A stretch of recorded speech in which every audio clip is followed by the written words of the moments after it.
नमस्कार। Vision IAS के news today के इस अंक में आप सभी का स्वागत है। इस अंक में हम आपके लिए लेकर आए हैं यूपीएससी परीक्षा की दृष्टि से महत्वपूर्ण कुछ अहम खबरें। इस अंक के साथ मैं हूं दिव्या तोमर। आइए सबसे पहले बात करते हैं इस अंक की खास खबरों के बारे में। प्रधानमंत्री ने पीएम आयुष्मान भारत स्वास्थ्य अवसंरचना मिशन यानी अभीम का शुभारंभ किया। सरकार ने निपुण भारत मिशन के कार्यान्वयन के लिए राष्ट्रीय संचालन समिति की स्थापना की। भारत के मुख्य न्यायाधीश ने विचार व्यक्त किया कि न्याय तक पहुंच में सुधार के लिए न्यायिक अवसंरचना महत्वपूर्ण है। दूरसंचार विभाग ने दूरसंचार कंपनियों पर लेवी को इकट्ठा करने की गणना में गैर दूरसंचार राजस्व को शामिल नहीं किया। विद्युत मंत्रालय ने green day ahead market portal launch किया। उच्चतम न्यायालय ने स्पष्ट किया कि दीवानी प्रकृति का अपराध प्रतीत होने पर न्यायालय एससी या एसटी अधिनियम में कार्रवाई को निरस्त कर सकता है। और अब खबरें विस्तार से। इस अंक की सबसे पहली खबर स्वास्थ्य क्षेत्र से संबंधित है। प्रधानमंत्री ने पीएम आयुष्मान भारत स्वास्थ्य अवसंरचना मिशन का शुभारंभ किया। अभीम यानी Ayushman Bharat health infrastructure mission शहरी और ग्रामीण दोनों क्षेत्रों में विशेष रूप से महत्वपूर्ण देखभाल सुविधाओं और प्राथमिक देखभाल में सार्वजनिक स्वास्थ्य अवसंरचना में व्याप्त अंतराल को समाप्त करना है। ब्लॉक, जिला, क्षेत्रीय और राष्ट्रीय स्तर पर तथा प्रवेश बिंदुओं एवं महानगरीय क्षेत्रों में निगरानी प्रयोगशालाओं का एक नेटवर्क विकसित करके एक सूचना प्रौद्योगिकी सक्षम रोग निगरानी प्रणाली का निर्माण करना है। इसके अलावा जैव चिकित्सकीय अनुसंधान सहित कोविड-19 और अन्य संक्रामक रोगों पर अनुसंधान का समर्थन करना है। अभीम कुछ केंद्रीय क्षेत्र घटकों के साथ एक केंद्र प्रायोजित योजना है। सेंट्रली स्पॉन्सर्ड स्कीम को राज्यों द्वारा कार्यान्वित किया जाता है, लेकिन इसे केंद्र द्वारा वित्त पोषित किया जाता है। इसके विपरीत केंद्रीय क्षेत्रक योजनाएं 100% केंद्र सरकार द्वारा वित्त पोषित और कार्यान्वित की जाती हैं। केंद्रीय क्षेत्रक घटकों को स्वास्थ्य और परिवार कल्याण विभाग तथा स्वास्थ्य अनुसंधान विभाग के तहत केंद्रीय एजेंसियों या अधीनस्थ कार्यालयों या स्वायत्त निकायों द्वारा कार्यान्वित किया जाएगा। केंद्र प्रायोजित योजना घटक में है आयुष्मान भारत ग्रामीण क्षेत्रों में स्वास्थ्य और कल्याण केंद्र। इसमें 7 उच्च फोकस वाले राज्यों बिहार, झारखंड, ओडिशा, पंजाब, राजस्थान, उत्तर प्रदेश और पश्चिम बंगाल हैं और 3 पूर्वोत्तर राज्यों असम, मणिपुर और मेघालय में अवसंरचना के विकास के लिए समर्थन प्रस्तावित किया गया है। शहरी क्षेत्रों में स्वास्थ्य एवं कल्याण केंद्र, ब्लॉक स्तर पर सार्वजनिक स्वास्थ्य इकाइयों की स्थापना करना, सभी जिलों में एकीकृत जिला जन स्वास्थ्य प्रयोगशालाएं स्थापित करना और 5 लाख से अधिक आबादी वाले सभी जिलों तथा राज्य सरकारों के मेडिकल कॉलेजों या जिला अस्पतालों में महत्वपूर्ण देखभाल अस्पताल खंड स्थापित करना। और केंद्रीय क्षेत्र के घटकों की बात करें तो इसमें शामिल है 12 केंद्रीय स्थानों में महत्वपूर्ण देखभाल अस्पताल खंड स्थापित करना, आपदा और महामारी के विरुद्ध तैयारी को सुदृढ़ करना, संक्रामक रोगों की निगरानी और प्रकोप के विरुद्ध प्रतिक्रिया को सुदृढ़ करना, प्रवेश बिंदुओं पर निगरानी क्षमता को मजबूत करना, जैव सुरक्षा संबंधी तत्परता और महामारी अनुसंधान तथा बहुक्षेत्र राष्ट्रीय संस्थानों तथा वन हेल्थ के लिए प्लेटफॉर्म्स को सुदृढ़ करना। सरकार ने निपुण भारत मिशन के कार्यान्वयन के लिए राष्ट्रीय संचालन समिति की स्थापना की। समझ के साथ पढ़ने तथा संख्या गणना में निपुणता के लिए राष्ट्रीय पहल निपुण भारत दिशा निर्देशों में परिकल्पित संचालन समिति की अध्यक्षता शिक्षा मंत्री द्वारा की जाएगी। राष्ट्रीय संचालन समिति की भूमिका और उत्तरदायित्वों में शामिल है मूलभूत साक्षरता और संख्यात्मक कौशल पर राष्ट्रीय मिशन की प्रगति की निगरानी करना, वर्ष 2026-27 में राष्ट्रीय स्तर पर प्राप्त किए जाने वाले लक्ष्य पर पहुंचने के लिए कार्य करना, दिशा निर्देशों के अनुरूप कार्यक्रम में वार्षिक प्रगति के मापन के लिए साधनों का प्रसार करना, प्रत्येक राज्य या संघ राज्य क्षेत्रों के लिए महत्वपूर्ण परिणाम क्षेत्रों के साथ एक राष्ट्रीय कार्य योजना राज्य की कार्य योजनाओं के आधार पर तैयार करना और अनुमोदन करना, साथ ही अंतराल के लिए जिम्मेदार कारकों जैसे कि फंड की कमी, रिक्तियों, शिक्षकों, जनसांख्यिकी, स्थानीय मुद्दों, शिक्षकों के लिए प्रशिक्षण आवश्यकता, पाठ्यचर्या और शिक्षा शास्त्र संबंधी कार्य को देखना। निपुण का लक्ष्य मूलभूत साक्षरता और संख्यात्मक कौशल का सार्वभौमिक स्तर प्राप्त करना है ताकि वर्ष 2026-27 तक प्रत्येक बालक या बालिका कक्षा 3 के अंत तक और कक्षा 5 के पहले पढ़ने, लिखने और अंकगणित में पर्याप्त लर्निंग कैपेसिटी प्राप्त कर सके। इसका उद्देश्य 3 से 9 वर्ष के आयु वर्ग के बच्चों की अधिगम संबंधी आवश्यकताओं की पूर्ति करना है। ये मिशन केंद्र प्रायोजित समग्र शिक्षा योजना के तहत शुरू किया गया है। राष्ट्रीय, राज्य राज्य, जिला, ब्लॉक स्कूल स्तर पर एक 5 स्तरीय कार्यान्वयन तंत्र स्थापित किया जाएगा। स्कूली शिक्षा के मूलभूत वर्षों में बच्चों को स्कूली शिक्षा तक पहुंच प्रदान करना और उनकी कक्षा में उपस्थिति बनाए रखना, शिक्षक क्षमता निर्माण, छात्रों और शिक्षकों के लिए उच्च गुणवत्ता युक्त तथा विविधतापूर्ण संसाधनों या शिक्षण सामग्री का विकास और लर्निंग के रिजल्ट्स को प्राप्त करने में प्रत्येक बच्चे की प्रगति पर निगरानी रखना।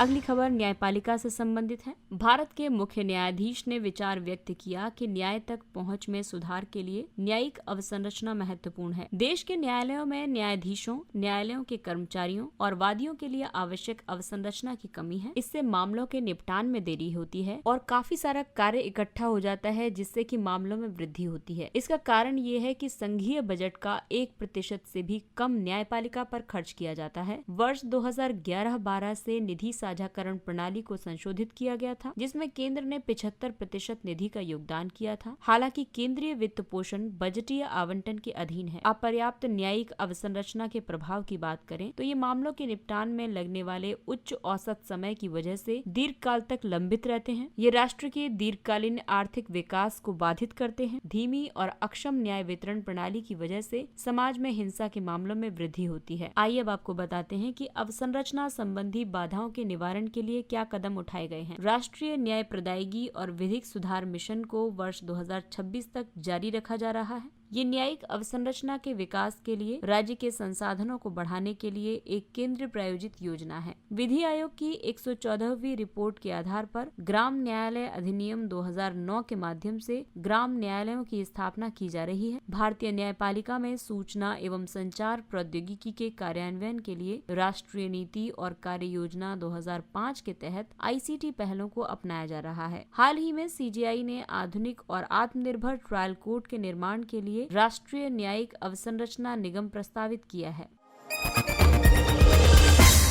अगली खबर संचार एवं प्रौद्योगिकी से संबंधित है। दूरसंचार विभाग ने दूरसंचार कंपनियों पर लेवी उद्ग्रहणों की गणना में गैर दूरसंचार राजस्व को शामिल नहीं किया है। दूरसंचार क्षेत्र के लिए पिछले महीने घोषित किए गए बड़े राहत पैकेज के एक हिस्से के रूप में दूरसंचार विभाग ने समायोजित सकल राजस्व की गणना में गैर दूरसंचार आय मदों जैसे कि संपत्ति से किराया, लाभांश और ब्याज आदि से होने वाली आय को शामिल नहीं किया है। यह गैर दूरसंचार आय का मतलब है मुख्य दूरसंचार गतिविधि से अलग कार्यों से होने वाली आय से। सरकार AGR के आधार पर ही अपने लिए राजस्व की मांग करती है। सरकार द्वारा उठाया गया ये कदम 1 अक्टूबर से लागू हो गया है। इससे पहले उच्चतम न्यायालय ने अपने एक निर्णय में AGR में गैर दूरसंचार आय को भी शामिल किया था। उच्चतम न्यायालय के उस निर्णय और AGR की पूर्ववर्ती परिभाषा की वजह से दूरसंचार सेवा प्रदान करने वाली चालू कंपनियों पर लगभग 1.47 लाख करोड़ रुपए का राजस्व बोझ लाद दिया गया था, जिसकी वजह से ये क्षेत्र गहरे वित्तीय संकट का सामना करने लगा था। इसलिए दूरसंचार विभाग ने AGR की गणना के लिए प्रयोज्य सकल राजस्व की अवधारणा प्रस्तुत की है। प्रयोज्य सकल राजस्व यानी applicable gross revenue. Applicable gross revenue को प्राप्त करने के लिए दूरसंचार ऑपरेटर्स के सकल राजस्व में से दूरसंचार ऑपरेटर्स को प्राप्त छूट से अर्जित आय को घटा दिया जाता है। वहीं समायोजित सकल राजस्व को प्राप्त करने के लिए प्रयोज्य सकल राजस्व यानी एप्लीकेबल ग्रॉस रेवेन्यू में से पूर्ववर्ती नियमों के तहत पहले से ही छूट प्राप्त श्रेणियां जैसे कि रोमिंग राजस्व, इंटरकनेक्शन शुल्क और वस्तु एवं सेवा कर राजस्व हटा दिया जाता है। इसका महत्व ये है कि AGR की नई परिभाषा उन सभी अस्पष्टताओं को समाप्त करने में सहायता कर सकती है जो दूरसंचार ऑपरेटर्स पर कर भार को कम करने के साथ साथ दूरसंचार कंपनियों और सरकार के बीच विवाद का विषय रही है। दूरसंचार क्षेत्र को राहत पहुंचाने के लिए किए गए अन्य प्रमुख उपायों में शामिल है लाइसेंस शुल्क के भुगतान में विलंब की वजह से वसूले जाने वाली ब्याज दर को युक्तियुक्त बनाया गया है, जो कि पहले 4% थी, जिसे घटाकर 2% कर दिया गया है। यदि कंपनियों द्वारा कुल लाइसेंस शुल्क के 50% तक भुगतान कर दिया जाता है तो कोई जुर्माना नहीं लगाया जाएगा, जबकि पहले 10% से ज्यादा बकाया पर जुर्माना लगाया जाता था। 4 वर्ष की अधिस्थगन यानी मोरेटोरियम अवधि के बाद शेष 90% AGR बकाये के भुगतान की अनुमति दी गई है। स्वचालित मार्ग के तहत दूरसंचार क्षेत्र में 100% प्रत्यक्ष विदेशी निवेश लागू किया गया है।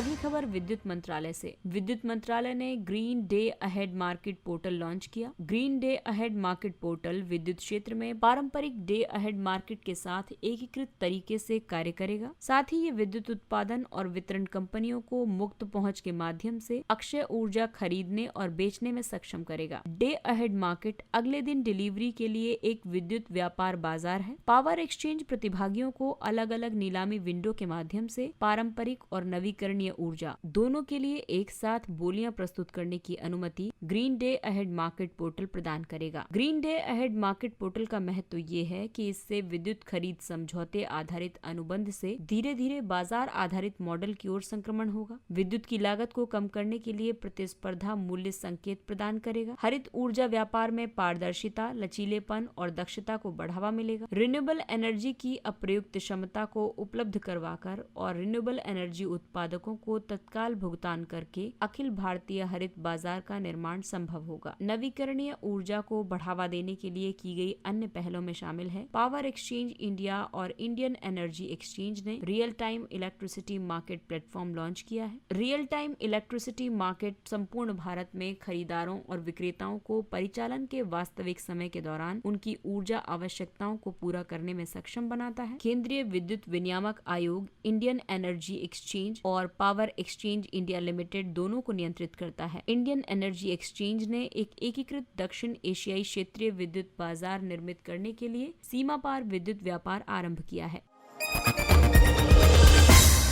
उच्चतम न्यायालय ने स्पष्ट किया है कि दीवानी प्रकृति का अपराध प्रतीत होने पर न्यायालय एससी या एसटी अधिनियम में कार्रवाई को निरस्त कर सकता है। उच्चतम न्यायालय द्वारा ये टिप्पणी अनुसूचित जाति और अनुसूचित जनजाति अत्याचार निवारण अधिनियम 1989 के तहत सिद्ध दोष एक व्यक्ति के विरुद्ध मामले को अस्वीकार करते हुए की गई थी। उस व्यक्ति ने आपराधिक कार्रवाई को निरस्त करने के लिए उच्चतम न्यायालय द्वारा संविधान के अनुच्छेद 142 के तहत अपनी शक्ति का प्रयोग करने के लिए निवेदन किया था। हालांकि राज्य सरकार ने इसका विरोध किया है। उच्चतम न्यायालय ने यह निर्णय दिया कि अनुच्छेद 142 के तहत उसकी शक्तियों और दंड प्रक्रिया संहिता की धारा 482 के तहत किसी उच्च न्यायालय की शक्तियों को एससी या एसटी अधिनियम के अंतर्गत कार्रवाई को निरस्त करने के लिए लागू किया जा सकता है। अनुच्छेद 142 उच्चतम न्यायालय को किसी भी मामले में पूर्ण न्याय करने के लिए आवश्यक कोई भी आदेश पारित करने की अनुमति देता है। धारा 482 उच्च न्यायालयों को समान शक्तियां प्रदान करती है। उच्चतम न्यायालय ने कई स्थितियों को भी सूचीबद्ध किया है जहां मामलों की सुनवाई को रद्द करने की शक्तियां लागू की जा सकती हैं। जहां न्यायालय को ये लगता है कि अपराध प्रकृति में प्राथमिक रूप से निजी या दीवानी है, पीड़ित की जाति के आधार पर कारित नहीं किया गया है, जहां कानूनी कार्रवाई को जारी रखना विधिक प्रक्रिया का दुरुपयोग होगा। यदि न्यायालय इस बात से संतुष्ट है कि अनुसूचित जाति या जनजाति अधिनियम के अंतर्निहित उद्देश्य का उल्लंघन नहीं किया गया है या उसे कम नहीं किया जाएगा, भले ही विचाराधीन अपराध को दंडित न किया गया हो। अनुसूचित जाति या अनुसूचित जनजाति अधिनियम एससी या एसटी सदस्यों के विरुद्ध अपराध करने पर रोक लगाता है और ऐसे अपराधों की जांच एवं पीड़ितों को तीव्र न्याय प्रदान करने के लिए विशेष न्यायालयों की स्थापना करता है। इसे इस अधिनियम के कठोर प्रावधानों को कमजोर करने वाले उच्चतम न्यायालय के एक विवादास्पद निर्णय को रद्द करने के लिए वर्ष 2018 में संशोधित किया गया था। आइए अब बात करते हैं कुछ अन्य महत्वपूर्ण सुर्खियों के बारे में। एशिया में जलवायु की स्थिति रिपोर्ट 2020। ये रिपोर्ट विश्व मौसम विज्ञान संगठन WMO और अन्य संयुक्त राष्ट्र एजेंसियों का एक सहयोगपूर्ण उत्पाद है। ये एशिया में जलवायु कार्रवाई के लिए सबक पर प्रकाश डालती है और महत्वपूर्ण अंतरालों और चुनौतियों को समाप्त करने के लिए उपायों की पहचान करती है। इस रिपोर्ट के अनुसार वर्ष 2020 में कार्बन डाइऑक्साइड का स्तर बढ़कर 413.2 पार्ट्स पर मिलियन हो गया है। इसमें पिछले एक दशक में औसत दर से अधिक वृद्धि हुई है, जबकि कोविड-19 लॉकडाउन के दौरान उत्सर्जन में अस्थायी गिरावट आई थी। WMO मौसम विज्ञान, परिचालन, जल विज्ञान और संबंधित भूभौतिकीय विज्ञान के क्षेत्रों में एक अधिदेश के साथ संयुक्त राष्ट्र की एक विशेष एजेंसी है। जीका वायरस रोग। हाल ही में कानपुर उत्तर प्रदेश से जीका वायरस डिजीज का एक मामला सामने आया है। जीका वायरस डिजीज मुख्य रूप से एडीज मच्छरों द्वारा प्रसारित एक वायरस की वजह से होता है। ये मच्छर आमतौर पर दिन के दौरान काटते हैं। जीका वायरस एक मच्छर जनित फ्लेवी वायरस है। इसे सबसे पहले युगांडा में बंदरों में पहचाना गया था। जीका वायरस गर्भावस्था के दौरान माता से भ्रूण को लैंगिक संपर्क, रक्त आधान और अंग प्रत्यारोपण के माध्यम से भी प्रसारित होता है। ये विशेष रूप से वयस्कों और बड़े बालकों में गुइलून बेरी सिंड्रोम, न्यूरोपैथी और मेरुरज्जु शोथ यानी माइलाइटिस को भी सक्रिय करता है। अब तक जीका वायरस डिजीज के लिए कोई भी टीका उपलब्ध नहीं है। दादा साहब फाल्के पुरस्कार। हाल ही में अभिनेता रजनीकांत को 51वें दादा साहब फाल्के पुरस्कार से सम्मानित किया गया। ये भारतीय सिनेमा के क्षेत्र में सर्वोच्च पुरस्कार है। प्राप्तकर्ताओं को उनके भारतीय सिनेमा की वृद्धि और विकास में उत्कृष्ट योगदान के लिए सम्मानित किया जाता है। पुरस्कार में एक स्वर्ण कमल पदक, एक शॉल और 10 लाख रुपए का नकद पुरस्कार शामिल है। वर्ष 1969 में स्थापित इस पुरस्कार को पहली बार देविका रानी को प्रदान किया गया था। इस पुरस्कार को दादा साहेब फाल्के के भारतीय सिनेमा में योगदान की स्मृति में आरंभ किया गया था। धुंडीराज गोविंद फाल्के, जिन्हें दादा साहब फाल्के के नाम से जाना जाता है, इन्होंने वर्ष 1913 में भारत की पहली पूर्ण लंबाई वाली फीचर फिल्म राजा हरिश्चंद्र का निर्देशन किया था। प्रतिष्ठित पर्यटन स्थल पहल। हाल ही में पर्यटन मंत्रालय ने 17 प्रतिष्ठित स्थलों की अपनी वर्तमान सूची में 3 नए स्थलों, ओडिशा के कोणार्क सूर्य मंदिर, गुजरात के केवड़िया और तेलंगाना के गोलकुंडा किले को शामिल किया गया है। 17 प्रतिष्ठित स्थल हैं उत्तर प्रदेश का ताजमहल और फतेहपुर सीकरी, महाराष्ट्र का अजंता और एलोरा, दिल्ली में हुमायूं का मकबरा, लाल किला और कुतुब मीनार, गोवा में कोलवा, राजस्थान में आमेर किला, गुजरात में सोमनाथ और धोलावीरा, मध्य प्रदेश में खजुराहो, कर्नाटक में हम्पी, तमिलनाडु का महाबलीपुरम, असम का काजीरंगा, केरल का कुमारकोम और बिहार का महाबोधि मंदिर। पहली बार वर्ष 2019 के बजट में घोषित प्रतिष्ठित पर्यटन स्थल पहल यानी आइकॉनिक टूरिस्ट डेस्टिनेशन इनिशिएटिव का उद्देश्य विश्व स्तरीय पर्यटन स्थलों का निर्माण करना है, ताकि अन्य पर्यटन स्थलों के लिए एक आदर्श के रूप में कार्य किया जा सके। आइए अब बात करते हैं सुर्खियों में रहे कुछ अन्य व्यक्तित्व के बारे में। रानी हियो हुआंग ओके, ये कोरियाई रानी थी जिनके बारे में ये माना जाता है कि उनका जन्म अयोध्या की राजकुमारी सूरी रत्ना के रूप में हुआ था। ये राजा पद्मसेन और इंदुमती की पुत्री थी। पद्मसेन ने कौशल पर शासन किया। ये क्षेत्र वर्तमान उत्तर प्रदेश से लेकर ओडिशा तक विस्तृत था। राजकुमारी सूरी रत्ना ने कोरिया की यात्रा की और राजा किम सुरो से विवाह किया और 48 ईस्वी में रानी हियो हुआंग ओके बन गयी। उनकी कहानी समगुक युसाम में वर्णित है। ये कोरिया के 3 साम्राज्यों गोगुर्यो, बैकजे और सिला पर 13वीं शताब्दी की एक कृति है। विभिन्न कोरियाई लोग अपने वंश को उसके साथ जोड़ते हैं और वे वर्षों से कोरिया की लोकप्रिय संस्कृति का हिस्सा रही है। आइए बात करते हैं सुर्खियों में रहे स्थलों के बारे में। सूडान। हाल ही में सूडान की सेना ने देश के संक्रमणकालीन प्राधिकरण को भंग करते हुए देश में आपातकाल की स्थिति की घोषणा की है। सूडान की राजधानी खार्तूम है। ये पूर्वोत्तर अफ्रीका में स्थित है। इसकी सीमाएं 7 देशों मिस्र, लीबिया, चाड, मध्य अफ्रीकी गणराज्य, दक्षिण सूडान, इथियोपिया और इरिट्रिया से लगती है। इसकी समुद्री सीमा लाल सागर के साथ लगती है। दक्षिण सूडान वर्ष 2011 में सूडान से अलग हो गया था। इसकी भौगोलिक विशेषताओं की बात करें तो सफेद नील खार्तूम में नीली नील नदी से आकर के मिलती है और नील नदी को आकार प्रदान करती है। इथियोपियाई राज्य और टाइग्रे पीपुल्स लिबरेशन फ्रंट विद्रोहियों के बीच चल रहे संघर्ष में सरकार ने विद्रोही सुविधाओं को लक्षित करने के लिए हवाई हमले आरंभ किए। इथियोपिया की राजधानी अदीस अबाबा है। इथियोपिया एक स्थलरुद्ध देश है। ये 6 देशों इरिट्रिया, सूडान, दक्षिण सूडान, केन्या, सोमालिया और जिबूती के साथ अपनी सीमाओं को साझा करता है। ये पूर्वी अफ्रीका में अवस्थित है। ये हॉर्न ऑफ अफ्रीका का एक हिस्सा है। वर्ष 1993 में इरिट्रिया ने इथियोपिया से अपनी स्वतंत्रता की घोषणा की थी। इसकी भौगोलिक विशेषताओं की बात करें तो great rift east African rift system का भाग है। इसमें सबसे बड़ी झील टाना झील है, जिसका उद्गम स्रोत नीली नील नदी है। इसका सर्वोच्च पर्वत शिखर रास दशेन है और निम्नतम बिंदु डानाकिल डिप्रेशन है। इसके साथ ही ये अंक समाप्त होता है। अगले अंक में फिर मुलाकात होगी कुछ अन्य महत्वपूर्ण खबरों के साथ। तब तक अपना ख्याल रखिए, सुरक्षित दूरी बनाए रखिए, मास्क पहनिए, हाथ और मुंह साफ रखिए और टीकाकरण अवश्य करवाइए। और आप विजन IAS की पूरी टीम को दीजिए इजाजत। नमस्कार।